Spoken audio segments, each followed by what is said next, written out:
saka nyari yakutondineka zvekuti nemereji yakatosvika pakupara ndada kutogara pandokodzinga parawo mhosva pasina chandinga ndaita uchifamba nongonzi ndonyaya inenge ichinetsa ndingati yakatanga senya yangu chandiyakuzwa kuhama dzimboripi vakuti kwanzi mai vati kwanzi vati mwana wangu akanzaa ndikati ana mai vacho ndakafundisa mai nanasekuru saka ana sekuru amene vazotumira mai ndini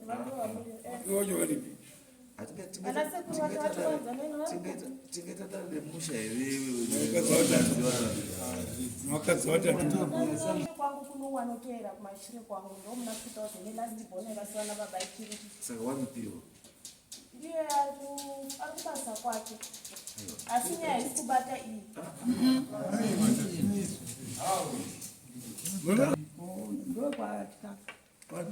ndopasitori chikaka ndokwaakabarirwa wakakurira kwaana sekuru saka takatizoti takuda kutoresa vana vambi tochienda kuna madharira vangu vatati mwana toda kuda kutoresa mabindu saka titiudzeiwo zita rekuti tinovatidaidza tichiti chii ndoudzoti enda moti story ndimai vamai ndibuya mai wababawo ndiye mai wababawo saka mai wababa ndiye anoziva kurudzwa wavo havana kana kumbotaurira mwana wavo aiwa vari kupi mai wavo vari harari aiwa guys inyaya havana kwatoita because mai iye ndiwo tikuda kuti ataure baba wavo ndii ngoti hatina zvatitoita identity yakakosha mai ndiye ari kuziva kuti uyu nyamba akararwa ku10 mukadzi nyamba akarara nawarume 25 pazuva anotoziva kuti nhumbu yabva panapa 7 panapa 7 andizvelembuya panapa 7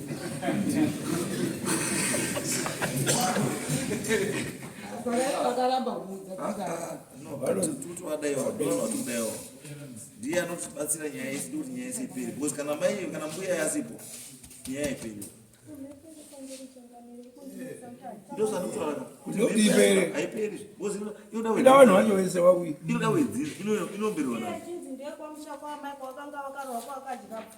azvimbobati iwewe usamboteerere zvokubata kuti ndowakadya mari yacho yatane 8 months wakatsvagwa nganga mushokwana sekuru ndauya nditi ndikavaudza dambudziko rangu tikafamba namai vakatouzwa pabva ndatsanangura nasekuru pavakava vakatsvaka nganga yavo ndokuya nganga ikatobuda ikataura futi kuti inini ndiri kuda pfuma yangu yamakadya mudzose ndokuti ndisunungure chimwana akadya pfuma ndiani ndikumusha kwana sekuru izvo ndizvanotaura kuti kana una sekuru wacho ndikusaka tikutaura nani mai amenge watumira asi ndiye akadya hana kana ndichi uyu kudondondurudzwa kuzoenda wapiwa mari yebhasi kunopiwa mari yebhasi ndakura baba vangu vakasvika pakushura inini saka vijana vijana chakubatsirai vabatsirwa ukuyana vanhu vasiri varikuva mai vanouya pamusoro isu nyaya ari kutaura musikana uyu ndiri mai vacho ndimakaya mariri hatisisu takadya mari asi nyaya ari kutaura uyu takafonera ana sekuru ana varidye kwandakandakaroorwa vakati hatisati tarongana umwe wacho totofanira kuti atambire mari dzacho izvozvo kwai vakaenda kucanada saka uya kwake kucanada ndokutietese chi mari nokuti mari dzacho dzakatoshatwa dziripo akadya mari ndiani vanhu kucanada vakadya mari mune kucanada ngatumire mari badzaano muendese mari mudati auye kuno iye urudei kana asiya akaya mari nyaya yake ndei imi tete mazi masoko titipei masoko ematumiro nyaya yapa itora mwana nditafadzwa ini nyaya yekutaura mwana uyu uruti hadzi inini mai vanga vakaroorwa saka vanga vakaroorwa vakazobvayo vanokamirika vakabvayo asina mwana uchanotaenda pamwe pamusha asi kwavanga vakabva kwati vanga vakabvisa pfuma iri kunzi yakudiwa kudiwa nani Umekudiwa nani? Pfuma iri kudiwa naye murume wanga akavura taita wangu. Pfuma yakadhibana nababa. Saka vakazobvako kumusha kwacho wanga akaroorwa pfuma beni ana baba vacho. Vochiroorwa nomumwe murume baba ake usho. Baba vacho vochoshaika vakashanda vanhu vakamwa mushonga vochoshaika. Saka izvozvi ndiri kuti mhepo iri kundinesa. Murume wataita uyu sori ndiri munda murume wataita wangu ndiye wakunda kuda mwana ndewangu nekuti wakabekera mukondo dzangu amuna kudzosera chini kondo dzangu. Saka ana baba vacho ngatishande mari. Nawo sisi wangu vakashanda mari vakataurudza vanari. Ana baba vachoshanda mari vachounganidza mari yavo. Vakuti akuenda manzvimbo vachienda nepfuma yeye. Kwakuzi munhu wacho watiri kuda kupa mari yacho ari kuCanada. Ndiye watakamirira kuti auye. Tizodaenda nepfuma yavo. Ndo mamira akatoita mari iripo zvese. Kwasara kungoenda nemari yacho kuHarare. Munhu kuCanada. kuCanada wacho. Ndo hama ya babo yemurume wakasho wakashaka. Anokutumira dzinza rozvo tichambira imari. Zvoombererwa zvezvidzinza. Ukamira kuti auye akasauya kwakudi. Mutaure atumire mari. Mari iripo. Kana mari iripo zvisaka ngati ende munokumbira kuti tipei munhu wekuti atambire mari.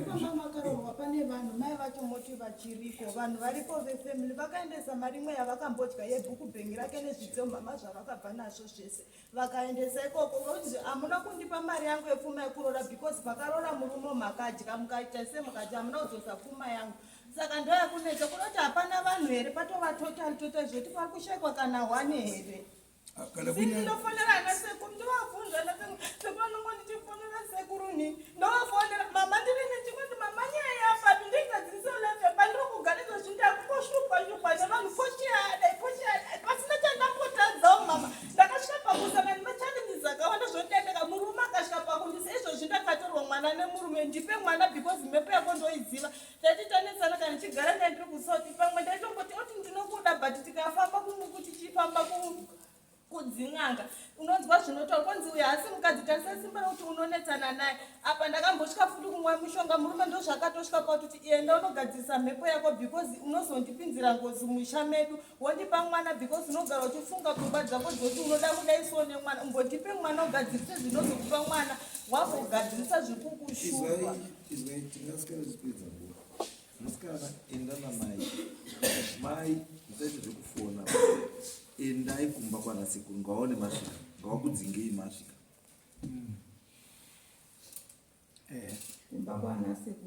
kwamama karumbo endai ikoko nemwana ngawakurambei masvika ipapo muti zvenyu zvokuti munotovapa advantage kuti muita zvokufona kufonerei endai vafoni munhu anokotaura munhu anotora zvanga uzaitina mungona kuti ndagara 1 week kwasabhuku sabhuku unozivi nai 2 weeks ari kwasabhuku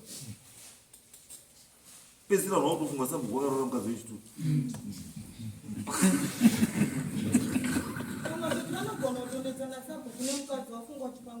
ndozvandototaura saka mama unombogare ndakabva uchipinda maunobva uchipinda munogadzira imwe nyaya muneze kwenyu handisi moto yako ogadzira kuti dziri mumusha muno kutosiya vanhu vasawira 2 weeks rakawanda imwe yatakura ichi mwana endai naye kwana kunana sekuru mosvika Oda.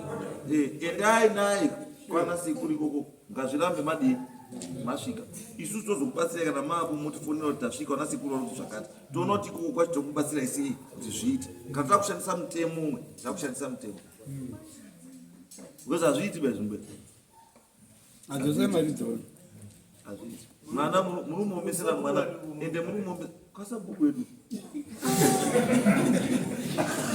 sabhuku ndiyo pana